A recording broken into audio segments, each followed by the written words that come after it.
Hello friends, branding in സെങ്സു episode 6 Malayalam എക്സ്പ്ലനേഷനായിട്ട് ഞാൻ വന്നിരിക്കുകയാണ്. ഈ യൂണിയൻ നേതാവാണെങ്കിൽ നീ എന്തിനാ ഇങ്ങോട്ട് വന്നത്, നീയും എന്നെ സംശയിക്കുന്നുണ്ടോ, ഇപ്പോൾ തന്നെ പോലീസുകാർ ക്വസ്റ്റ്യൻ ചോദിച്ച് ഒരു പരുവായി, ഇനി നിനക്ക് എന്താ വേണ്ടേ എന്നൊക്കെ ചോദിച്ച് ചൂടാകുമ്പോൾ പോലീസുകാരെ ഞാൻ വിശ്വസിക്കാറില്ല എന്ന് പറഞ്ഞ യുൻഹോ നൈസായിട്ട് ആ കത്തി പോക്കറ്റിലിടുന്നുണ്ട്. താൻ ശരിക്കും ഒരു മണ്ടന, അല്ലെങ്കിൽ പിന്നെ തന്റെ ജീവിതം ഈ ഷൂ ഫാക്ടറിക്ക് വേണ്ടി കളയൂ എന്നൊക്കെ ചോദിക്കുമ്പോൾ ഇയാൾ അങ്ങ് ചൂടാവുന്നുണ്ട്. യുൻഹോയാണെങ്കിലോ, അതായത് നയോന, ഞാൻ നിങ്ങളെ സഹായിക്കാനാ വന്നതെന്ന് പറഞ്ഞ്, അതായത് ഇവരുടെ ഫാക്ടറി റീബ്രാൻഡിങ് ചെയ്യാനാണ് വന്നിരിക്കുന്നതെന്ന് പറഞ്ഞ പോസ്റ്റർ എടുത്ത് കൊടുക്കുമ്പോൾ, എന്നെ നശിപ്പിച്ച നിങ്ങളുടെ കയ്യിൽ നിന്ന് തന്നെ ഞാൻ സഹായം വാങ്ങിക്കുമെന്ന് നിങ്ങൾക്ക് തോന്നുന്നുണ്ടോ എന്ന് ഇയാൾ ചോദിക്കുന്നുണ്ട്. അന്ന് തന്നെ ആ നയോനയെ തീർത്താൽ മതിയായിരുന്നു എന്ന് ഇയാൾ പറയുമ്പോൾ, അപ്പോൾ തനിക്കും അവളെ കൊല്ലണമെന്നുണ്ടായിരുന്നൂലേ എന്നിവൻ ചോദിക്കുകയാണ്. ഇവിടെ വെച്ചിട്ടാണ് എപ്പിസോഡ് സ്റ്റാർട്ട് ചെയ്യുന്നത്. അങ്ങനെ യുൻഹോ അണ്ടർഡോഗ് ടീമിലെത്തുമ്പോൾ ഇവന് തീരെ ഇൻട്രസ്റ്റ് ഇല്ല. അവിടുത്തെ ആൾക്കാരാണെങ്കിലും ഒരുമാതിരി പിക്നിക്കിന് വന്ന പോലെയായിരിക്കും പെരുമാറുന്നത്. ഡ്രിങ്ക്സ് ഒക്കെ അടിച്ച് സ്നാക്സ് ഒക്കെ കഴിച്ച് ഒരു ഓഫീസിലാണെന്നുള്ള ബോധം അവർക്കും ഇല്ല. നയോനയാണെങ്കിലോ, ഞാൻ ഇതിൽ കൂടുതലൊന്നും പ്രതീക്ഷിക്കുന്നില്ല എന്നാണ് പറയുന്നത്. അങ്ങനെ അവളുടെ സീറ്റിന്റെ അവിടേക്ക് പോകുമ്പോൾ ഇവർ 3 പേരും ഒരു കേക്കൊക്കെ ആയി സർപ്രൈസ് പാർട്ടി ഇവൾക്ക് കൊടുക്കുന്നുണ്ട്. ഞങ്ങളുടെ ഗ്രൂപ്പിലേക്ക് ഇത്രയും സുന്ദരനായി നീ വന്നതിൽ ഞങ്ങൾക്ക് സന്തോഷമുണ്ടെന്നാണ് ലെക്സ് പറയുന്നത്. ഇവനാണെങ്കിൽ വലിയ മൈൻഡ് ഒന്നും ഇല്ലാതെ എന്റെ സീറ്റ് എവിടെയെന്ന് ചോദിക്കുമ്പോൾ ഇവരൊരു സീറ്റ് കാണിച്ചു കൊടുക്കുന്നുണ്ട്. പക്ഷെ അവിടെയുള്ള അത്യാവശ്യം ഒരു കൊള്ളാവുന്ന സീറ്റാണ് ഇവൻ സെലക്ട് ചെയ്യുന്നത്. ഇത് മാനേജറുടെ സീറ്റാന്ന് പറയുമ്പോൾ, ഇപ്പൊ ഇവിടെ ഉള്ളതിൽ വെച്ചിട്ട് ഞാനാണ് മാനേജർ ആവാൻ ക്വാളിഫൈ ഉള്ള ആളെന്ന് പറഞ്ഞ് ആളത് സെലക്ട് ചെയ്യുന്നുണ്ട്. പിന്നീട് ഇവൻ പോകുന്ന ടൈമിൽ താൻ പോവുകയാണോ, പാർട്ടി കഴിഞ്ഞിട്ടില്ലേ എന്ന് പറയുന്നതും യുൻഹോ ഇത് മൈൻഡ് ചെയ്യുന്നില്ല. തന്നെ മാനേജർ അന്വേഷിച്ചു എന്ന് പറയുമ്പോൾ അപ്പൊ ഇവൾക്ക് മനസ്സിലാവുന്നുണ്ട് ആ ഷൂ ഫാക്ടറിയെ പറ്റി ചോദിക്കാനായിരിക്കുന്നു. ഇവളാണെങ്കിലോ 3 പേർക്കും ഓരോ ടാസ്കും കൊടുത്താണ് അവിടെ നിന്നും പോകുന്നത്. മിസ് ലീയോട് ഹാൻഡ് മെയ്ഡ് ഷൂസിന് പറ്റിയ മോഡൽസിനെ സെലക്ട് ചെയ്യാനും ഈ ഹാൻഡ് മെയ്ഡ് ഷൂ ഫാക്ടറിക്ക് വേണ്ടിയിട്ടുള്ള കോൺസെപ്റ്റും ഇമേജും ഒക്കെ ലെക്സിനോട് സെലക്ട് ചെയ്യാൻ പറയുന്നുണ്ട്. ജെന്നിക്കാണെങ്കിലോ സോഷ്യൽ മീഡിയ മാർക്കറ്റിംഗും കൊടുത്താണ് ഇവൾ അവിടെ നിന്നും പോകുന്നത്. അതായത് ഇവൾക്ക് പൊതുവെ ഒരു ബോസി സ്വഭാവമാണല്ലോ ഉള്ളത്. ഇതേ ടൈമില് യൂമി ആണെങ്കിൽ ഒരു പാർട്ടി നടത്തുകയാണ്. അതായത് ഇവരുടെ പുതിയ അംബാസിഡർ ആയിട്ട് ഒരു ആക്ടറെ സെലക്ട് ചെയ്തിട്ടുണ്ട്. സോ അയാൾക്ക് വേണ്ടിയിട്ടാണ് ഈ പാർട്ടി നടത്തുന്നത്. എന്നാൽ ഈ ആക്ടർക്കാണെങ്കിലോ യൂമിയുടെ ക്യാരക്ടർ അത്രയ്ക്ക് ഇഷ്ടമാകുന്നില്ല. നയോന ചെയ്തതുപോലെയൊക്കെ നിനക്ക് ചെയ്യാൻ പറ്റുമെന്ന് എനിക്ക് തോന്നുന്നില്ല എന്നിവൻ പറയുമ്പോൾ അത് യൂമിയെ നന്നായി ചൊടിപ്പിക്കുന്നുണ്ട്. ഇവളാണെങ്കിൽ തിരിച്ചു ചൊറിയുന്ന കാര്യത്തിൽ അത്ര മോശക്കാരിയൊന്നുമില്ലല്ലോ. അതുകൊണ്ട് തന്നെ ഇവളും ഓരോന്ന് പറഞ്ഞ് ഇവനെ പ്രകോപിപ്പിക്കുന്നുണ്ട്. അവസാനം നീയാണോ നയോനയോട് അത് ചെയ്തത് എന്ന തരത്തിൽ വരെ വർത്തമാനം വരുമ്പോൾ ഈ ആക്ടർ ആണെങ്കിൽ കൂളായിട്ട് ഇവളുടെ മേത്ത ഡ്രിങ്ക്സ് ഒഴിച്ച് അവിടെ നിന്നും പോവാണ്. ഇത് കാണുമ്പോൾ ഇവള് ഭയങ്കരമായിട്ട് ദേഷ്യപ്പെടുന്നതും മിസ്റ്റർ ചായ് ആണെങ്കിൽ മതി എന്ന് പറഞ്ഞ് ഇവളെ തടയുന്നുണ്ട്. ആ ടൈമിലാണ് മിസ്റ്റർ ചായ്ക്ക് ഇവൾ ഒഴിച്ചു കൊടുത്ത ഡ്രിങ്ക്സ് ഇവൻ കുടിച്ചിട്ടില്ല എന്ന് കാണുന്നത്. ഞാൻ ഒഴിച്ചു തന്നതുകൊണ്ടാണോ ഇത് നീ കുടിക്കാഞ്ഞതെന്ന് ഇവൾ ചോദിക്കുന്നതും ഇവനാണെങ്കിൽ ഇവന്റെ കോട്ട് ഊരി കൊടുത്ത് ഞാൻ നിന്നെ ഡ്രോപ്പ് ചെയ്യാമെന്നാണ് പറയുന്നത്. ഇതേ ടൈമിൽ ഓഫീസിലെത്തുന്ന നയോനയാണെങ്കിലോ അവളുടെ ഫോൺ നോക്കി എന്നാലും ഈ എമർജൻസി നമ്പറിലേക്ക് വിളിച്ച് എന്നെ ഹോസ്പിറ്റലിൽ എത്തിച്ചത് ആരായിരിക്കുമെന്ന് ചിന്തിക്കുന്നുണ്ട്. അതിനുശേഷം ഇവൾ പോകുന്നത് മിസ്റ്റർ ചായയുടെ ടേബിളിലേക്കാണ്. മിസ്റ്റർ ചായ ആണല്ലോ എക്സ്യു കോസ്മെറ്റിക്സിന്റെ ആ വെള്ളത്തിന്റെ ഒക്കെ സംഭവം പ്ലാൻ ചെയ്തത്. പിന്നീട് അതിൽ വീണിട്ടാണ് നയോനയ്ക്ക് ആക്സിഡന്റ് സംഭവിച്ചതും. അതുകൊണ്ട് തന്നെ ഇവൻ ഓൾറെഡി വരച്ച പ്ലാനിലൊക്കെ ഇതൊക്കെ എന്റെ തെറ്റാണ്, ഞാൻ ഈ പ്ലാനുമായിട്ട് വരാൻ പാടില്ലായിരുന്നു എന്ന് എഴുതിയത് കാണുന്ന നയോന ഇവൻ ശരിക്കും ഫൂൾ ആണെന്ന് പറയുന്നതും അതിനുശേഷം മിസ്റ്റർ നാമിന്റെ ടേബിളിലേക്കാണ് പോകുന്നത്. അതിന്റെ ഡ്രോയർ ലോക്ക് ചെയ്തതുകൊണ്ട് തന്നെ ഇവൻ എങ്ങനെയൊക്കെയോ കീ തപ്പി പിടിച്ചത് തുറക്കുന്നുണ്ട്. പക്ഷെ അതിന്റെ ഉള്ളിൽ ഈ ഓഫീസിലെ തന്നെ ഫീമെയിൽ സ്റ്റാഫിന്റെ അവരറിയാതെ എടുത്ത ചിത്രങ്ങളായിരിക്കും. വൃത്തികെട്ടവനെന്ന് പറഞ്ഞ് പിന്നീട് ഇവള് പോകുന്നത് യൂമിയുടെ റൂമിലേക്കാണ്. പക്ഷെ അത് ലോക്കായിരിക്കും, തുറക്കാൻ കഴിയുന്നില്ല. നെക്സ്റ്റ് സീനില് യൂമിക്കാണെങ്കിൽ ഒരുപാട് കോൾസ് വരികയാണ്. അതായത് നേരത്തെ നയോന പറഞ്ഞല്ലോ ഹാൻഡ് മെയ്ഡ് ഷൂ ഫാക്ടറിക്ക് പറ്റിയ മോഡൽസിനെ തപ്പാൻ ഇവരത് അപ്രോച്ച് ചെയ്തിട്ടുണ്ടായിരിക്കും. ആ അപ്രോച്ച് ചെയ്ത ആൾക്കാരാണ് ഇപ്പൊ യൂമിയെ വിളിച്ച് എന്താ ചെയ്യേണ്ടതെന്ന് ചോദിക്കുന്നത്. ഇവളാണെങ്കിലോ ഹാൻഡ് മെയ്ഡ് ഷൂസ് ഒക്കെ ഇപ്പൊ ആരെങ്കിലും ധരിക്കൂ, ആ കോൺട്രാക്റ്റ് ഒന്നും വേണ്ട, സൈൻ ചെയ്യേണ്ടെന്ന് പറഞ്ഞ് ഇതങ്ങ് മുടക്കുകയാണ്. അവൻ എത്രത്തോളം വരെ പോകുന്നു ഞാനൊന്ന് നോക്കട്ടെ എന്ന് ഇവള് പറയുമ്പോൾ ചായ ആണെങ്കിൽ നീ എന്തിനാ ഇങ്ങനെയൊക്കെ ചെയ്യുന്നത്, അവൻ നിന്നോട് എന്ത് തെറ്റാ ചെയ്തതെന്ന് ചോദിക്കുന്നുണ്ട്. അപ്പോൾ ഇവളാണെങ്കിൽ എനിക്ക് അവന് തീരെ ഇഷ്ടമല്ല, നീ ശ്രദ്ധിച്ചിരുന്നോ, അവൻ തിരിച്ചു വന്നതിന് ശേഷം നയോന പെരുമാറുന്നത് പോലെയാണ് പെരുമാറുന്നത്, അവൻ ജസ്റ്റ് ആരാ, അവളുടെ ഒരു ബോയ് ഫ്രണ്ട്, അത്ര മാത്രമേ ഉള്ളൂ എന്ന് പറയുമ്പോൾ മിസ്റ്റർ ചായ ആണെങ്കിൽ അവൻ അവളുടെ ബോയ് ഫ്രണ്ട് ഒന്നും അല്ല എന്ന് പറയുകയാണ്. ഇത് കേൾക്കുന്ന യൂമി ആണെങ്കിൽ ഇതാണോ ഇപ്പോൾ ഇവിടുത്തെ പ്രധാന വിഷയം എന്ന് ചോദിക്കുമ്പോൾ അതെ എന്നാണ് മിസ്റ്റർ ചാ പറയുന്നത്. അതിനുശേഷം ഇവൾ ഡ്രോപ്പ് ചെയ്യുമ്പോൾ ഒരു ഡ്രിങ്ക്സ് കഴിക്കാമെന്ന് ഇവൾ പറയുന്നുണ്ട്. പക്ഷേ ഇവൻ സമ്മതിക്കുന്നില്ല.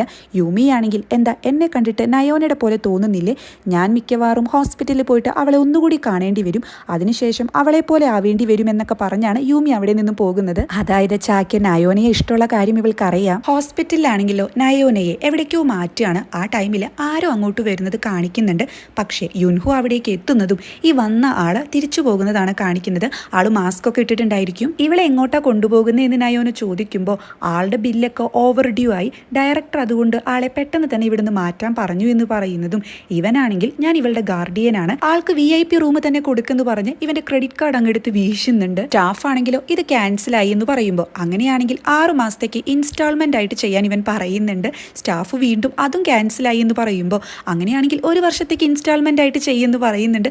അതായത് ഒരു നിമിഷത്തേക്ക് ഇത് യുൻഹോയുടെ കാർഡാണെന്ന് ഇവള് ശരിക്കും മറന്നു പോവാണ്. അങ്ങനെ പിന്നീട് റൂമൊക്കെ സെറ്റാക്കി ഇവള് സ്വന്തം ശരീരം ഇങ്ങനെ നോക്കി നിൽക്കുമ്പോൾ ഒരാള് ഇതെല്ലാം വാച്ച് ചെയ്ത് അവിടെ നിന്നും പോകുന്നുണ്ട്. എന്നാൽ ഇവള് നോക്കുമ്പോൾ ആരെയും കാണുന്നില്ല. ഇതേ ടൈമില് ഇവരുടെ വാട്സപ്പ് ഗ്രൂപ്പില് ലെക്സ് മെസ്സേജ് അയക്കുന്നുണ്ട്, യൂമി നാളെ മീറ്റിംഗ് വെച്ചിട്ടുണ്ട്, പേടിയാകുന്നു എന്ന് പറഞ്ഞ്. അതിന് ലീയും ലെക്സും ഒക്കെ തിരിച്ച് റിപ്ലൈ അയക്കുന്നതും ഇവൾക്കാണെങ്കിൽ മെസ്സേജസ് കണ്ട് ദേഷ്യം വന്ന് ആ ഗ്രൂപ്പിൽ നിന്ന് തന്നെ ലെഫ്റ്റ് ചെയ്യുന്നുണ്ട്. അതിനുശേഷം കണ്ണാടിയിൽ നോക്കി എന്നാലും ഞാൻ ഈ ബോഡിയിൽ തന്നെ എന്തുകൊണ്ടാ പെട്ടുപോയത് എന്ന് വിചാരിക്കുകയാണ്. അങ്ങനെ നെക്സ്റ്റ് ഡേ മോർണിംഗിൽ എല്ലാവരും വീക്ക്ലി റിപ്പോർട്ട് പ്രസന്റ് ചെയ്യാൻ വേണ്ടിയിട്ട് ഓഫീസിലിരിക്കുന്നതും അങ്ങോട്ട് വരുന്ന യൂമിയാണെങ്കിൽ അണ്ടർഡോഗ് ടീമിലേക്ക് നോക്കി.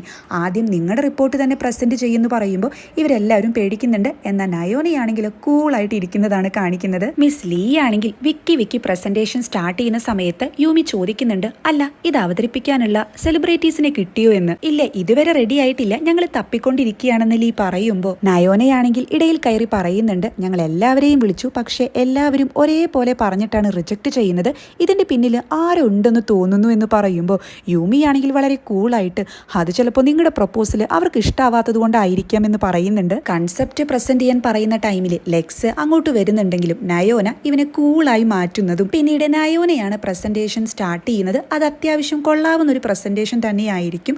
ആരും ധരിക്കാത്ത ഹാൻഡ് മെയ്ഡ് ഷൂസ് എന്നതിന് പകരം അങ്ങനെ ആർക്കും ധരിക്കാൻ കഴിയാത്ത ഹാൻഡ് മെയ്ഡ് ഷൂസ് എന്നൊക്കെയായിരിക്കും ആ കോൺസെപ്റ്റ്.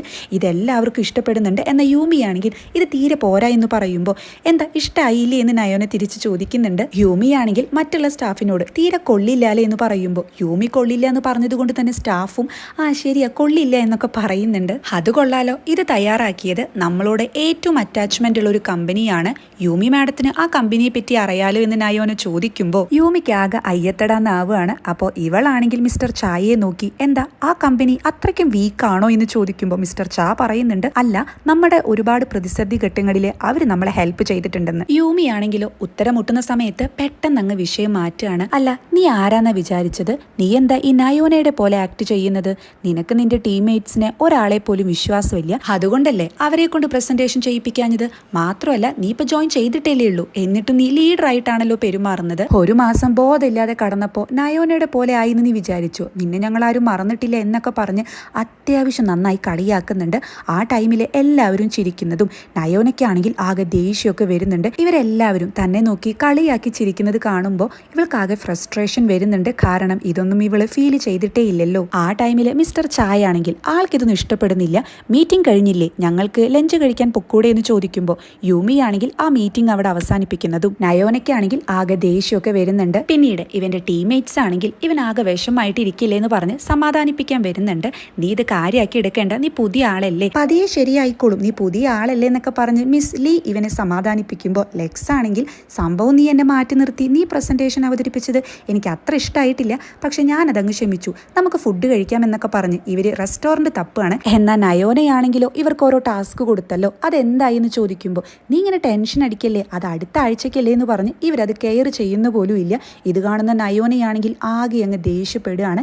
നിങ്ങൾക്ക് ഏത് കാലത്തും ലൂസേഴ്സ് ആയിട്ട് ഇവിടെ തന്നെ നിന്നാ മതിയോ എന്ന് ചോദിക്കുമ്പോൾ നീ എന്താ ഇങ്ങനെയൊക്കെ പെരുമാറുന്നത്, നീ ആരാ ഞങ്ങളെ ലൂസേഴ്സ് എന്ന് വിളിക്കാൻ എന്നൊക്കെ ചോദിച്ച് ലെക്സും ചൂടാകുന്നുണ്ട്. നയോനയാണെങ്കിലോ വീണ്ടും ഇവരെ ലൂസേഴ്സ് എന്ന് വിളിക്കുമ്പോൾ ലെക്സ് ആണെങ്കിൽ ഞങ്ങളല്ല നീയാണ് ലൂസർ എന്നൊക്കെ പറയുന്നുണ്ട്.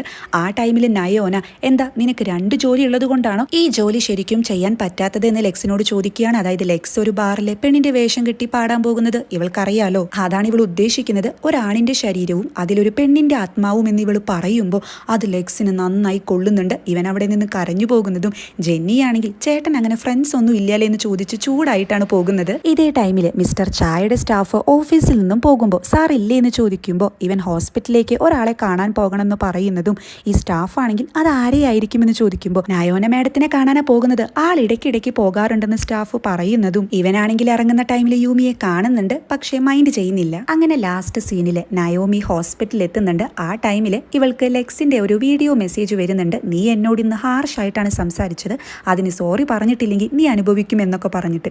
ഇവളാണെങ്കിൽ ഇത് മൈൻഡ് പോലും ചെയ്യുന്നില്ല. എന്നാലും എൻ്റെ ആത്മാവ് എങ്ങനെ മാറിപ്പോയത്, എനിക്ക് എങ്ങനെയായിരിക്കും തിരിച്ചെൻ്റെ ശരീരത്തിലേക്ക് പോകാൻ പറ്റുക എന്നൊക്കെ പറഞ്ഞ് ഇവൾ ആലോചിക്കുന്നത് അന്ന് ഇവർ കിസ് ചെയ്തതാണ്. ഇനിയിപ്പോ ഒന്നുകൂടി കിസ് ചെയ്താൽ എനിക്ക് എൻ്റെ ശരീരത്തിലേക്ക് തിരിച്ചു പോകാൻ പറ്റൂ, ഉണ്ടായിരിക്കില്ല എന്നൊക്കെ ഇവൾ ചിന്തിക്കുന്നുണ്ടെങ്കിലും അറ്റ കൈക്ക് ഇവൾ അതിനു വേണ്ടി ശ്രമിക്കുകയാണ്. അങ്ങനെ കിസ് ചെയ്യാൻ വേണ്ടിയിട്ട് ഇവൾ ക്ലോസ് ആയിട്ട് വരുന്നതും ആ ടൈമിലാണ് നീ എന്താ ഈ ചെയ്യുന്നതെന്ന് ചോദിച്ച് മിസ്റ്റർ ച അങ്ങോട്ട് എത്തുന്നത്. ഇവനാണെങ്കിൽ പെട്ടുപോയല്ലോ എന്ന രീതിയിൽ ഒന്ന് ചിരിക്കുന്നുണ്ട്. അങ്ങനെ ആ ചിരിയിലൂടെയാണ് എപ്പിസോഡ് 6 അവസാനിക്കുന്നത്.